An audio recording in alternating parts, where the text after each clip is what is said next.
جب آپ کو کسی طاقتور پر غصہ آتا ہے تو آپ اس کا اظہار کیسے کرتے ہیں؟ کیا آپ نے کبھی سوچا ہے کہ ایک گالی کا ہماری زندگیوں میں کیا کردار ہے؟ یہ کہانی ہے ایک پہلوان کی اور ایک چھوٹے کی۔ یہ کہانی ہے دو طبقوں کی، ایک طبقہ جو استحصال کرتا ہے اور ایک طبقہ جس کا استحصال ہوتا ہے۔ اس افسانے کی کہانی کا آغاز فون کے ریکارڈڈ پیغامات سے ہوتا ہے۔ ان پیغامات میں ایک ہی بات بار بار دہرائی جا رہی ہوتی ہے، جو کہ کچھ یوں ہوتی ہے کہ آج تمہاری کام سے چھٹی ہوگی اور تم سو رہے ہوگے، لیکن جلد از جلد رابطہ کرو اور اپنا ٹی وی آن کرو، دیکھو کہ کیا ہو رہا ہے۔ جب کہانی کا راوی ان پیغامات کو سنتا ہے تو وہ اپنا ٹی وی آن کر کے وہ مناظر دیکھتا ہے کہ جنہوں نے پوری دنیا کو ہلا ڈالا تھا۔ ان مناظر میں ورلڈ ٹریڈ سینٹر کی تباہی کا ذکر آتا ہے کہ جب 2001 میں امریکہ کے اندر ورلڈ ٹریڈ سینٹر پر جہاز ٹکرائے تھے اور وہ جڑواں عمارتیں ٹوین ٹاورز ایک ہی لمحے میں تباہ ہو گئے تھے، اور اس کے بعد پوری دنیا کی شکل بدل گئی، ایک نیا نظام دنیا پر لاگو ہوا۔ تو یہاں پر سے راوی اپنی کہانی بیان کرتا ہے، اور اس کی کہانی پڑھتے ہی قاری کو پتہ چلتا ہے کہ وہ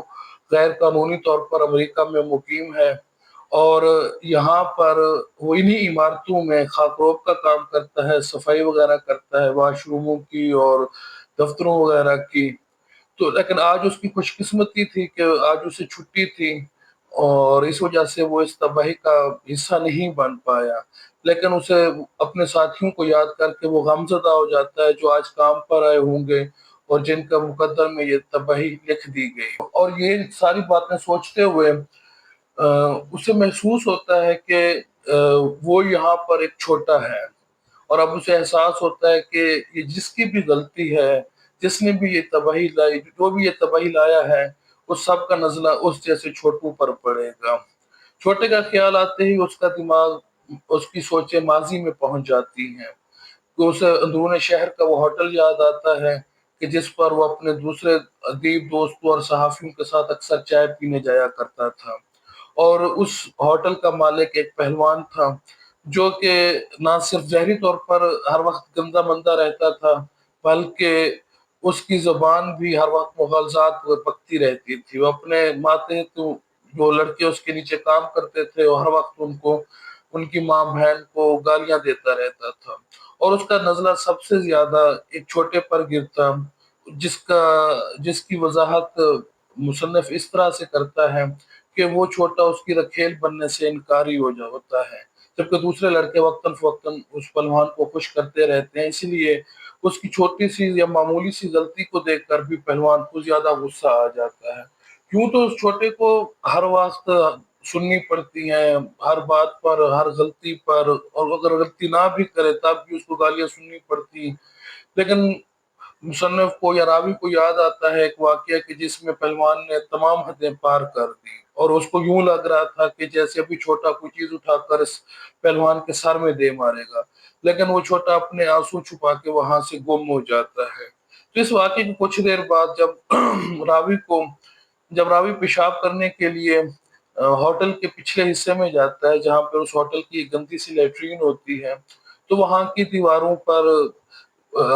بڑی گندی غلیظ گالیاں لکھی ہوتی ہیں۔ تو یہ ایک معمول کی بات ہوتی ہے، لیکن ایک چیز کو دیکھ کر وہ چونک جاتا ہے کہ وہاں پر دیوار کے اوپر ایک عورت کی شرمگاہ بنائی گئی ہوتی ہے، اور اس کے نیچے غلیظ غلیظ گالیاں لکھی ہوئی ہوتی ہیں، اور یہ ساری گالیاں جو ہیں وہ پہلوان کی بیوی سے منسوب کی ہوئی ہوتی ہیں۔ تو اس وقت راوی کو محسوس ہوتا ہے جیسے یہ حرکت اس چھوٹے نے کی ہو، اپنا انتقام لینے کے لیے، اپنی جو بےعزتی اس کی ہوئی ہے اس بےعزتی کا بدلہ لینے کے لیے اس نے یہ طریقہ اختیار کیا، اس نے یہ کام کیا۔ تو اس کے بعد وہ دیکھتا ہے کہ یہ ایک معمول بن جاتا ہے کہ سامنے لوگوں کے سامنے ہوٹل پر پہلوان اس کو گالیاں بکتا ہے، اس کی عزت تار تار کرتا ہے، اس کی عزت نفس کو مجروح کرتا ہے، اور اس کے فوراً بعد یا اس کی کچھ دیر بعد جو ہوٹل کی پچھلی دیواریں ہیں وہ نئی نئی اور اور زیادہ غلیظ اور گندی گالیوں سے بھر جاتی ہیں۔ یعنی کہ یہ ایک انتقامی سلسلہ چل رہا ہوتا ہے کہ جو طاقتور ہے وہ سامنے اپنے اظہار کر رہا ہوتا ہے سب کے سامنے، اور جو کمزور ہے وہ ایک دوسرے طریقے سے اپنے غصے کا اظہار کر رہا ہوتا ہے۔ تو یہیں پر وہ دوبارہ حال میں واپس آ جاتا ہے۔ اسے یاد آتا ہے کہ جب وہ پہلی بار امریکہ آیا تھا تو اس نے کس قدر آزادی محسوس کی تھی۔ اس نے محسوس کیا تھا کہ وہ دنیا جو پہلوانوں، چھوٹوں اور ان گندی لیٹرونوں سے بھری ہوئی تھی، وہ اس کو پیچھے چھوڑ کر ایک نئی، ایک آزاد اور ایک صاف ستھری دنیا میں آن پہنچا ہے۔ لیکن آج اس کو یوں محسوس ہو رہا ہے کہ آج یہ دنیا بھی اب بدل چکی ہے، کیونکہ اس دنیا کا جو پہلوان ہے اس سے انتقام لینے کے لیے کسی چھوٹے نے یہاں پر بھی حالات کو بدل دیا ہے۔